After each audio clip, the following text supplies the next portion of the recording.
പതിനായിരങ്ങൾക്ക് വലിയ ആത്മീയ ഉണർവ് സമ്മാനിച്ച അമേരിക്കയിലെ ദേശീയ ദിവ്യകാരുണ്യ കോൺഗ്രസിന് പ്രാർത്ഥനാ നിർഭരമായ സമാപനം.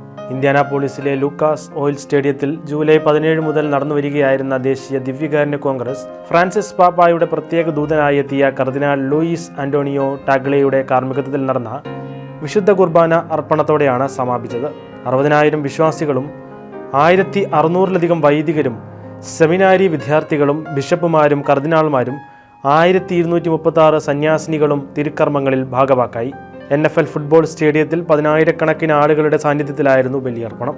നമുക്ക് തീക്ഷ്ണതയോടെയും സന്തോഷത്തോടെയും യേശുവിനെ പ്രഘോഷിക്കാൻ പോകാമെന്ന് കർദിനാൾ ലൂയിസ് ആന്റോണിയോ പറഞ്ഞു. സഭയ്ക്ക് വേണ്ടത് ഒരു പുതിയ പെന്തക്കോസ്തയാണ്. സഭ സുവിശേഷത്തോട് വിശ്വസ്തത പുലർത്തണം. നമ്മൾ ജനിച്ചത് ഈ കാലത്തിനാണ്.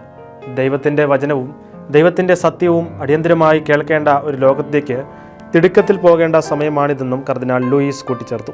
ജൂലൈ 17 മുതൽ 21 തീയതികളിൽ നടന്ന 5 ദിവസത്തെ ദിവ്യകാരുണ്യ കോൺഗ്രസിൽ പങ്കെടുക്കാൻ 50 സംസ്ഥാനങ്ങളിൽ നിന്നും ആയിരങ്ങളാണ് ദീർഘദൂര യാത്ര നടത്തി ഇൻഡ്യാനാപോളിസിലെത്തിയത്. വിശുദ്ധ കുർബാനയുടെ സമാപനത്തിൽ യേശുവിൻ്റെ കുരിശുമരണത്തിന് ശേഷം 2000 വർഷം പിന്നിടുന്ന 2033 മറ്റൊരു ദേശീയ ദിവ്യകാരുണ്യ കോൺഗ്രസ് നടത്താൻ US ബിഷപ്പുമാർ പദ്ധതിയിടുന്നതായി ക്രൂക്സ്റ്റണിലെ ബിഷപ്പ് ആൻഡ്രൂ കോസൻസ് പ്രഖ്യാപിച്ചു. ഇക്കഴിഞ്ഞ ശനിയാഴ്ച ദിവ്യകാരുണ്യ കോൺഗ്രസിനിടെ സിറോ മലബാർ റീത്തിലും ബലിയർപ്പണം നടന്നിരുന്നു.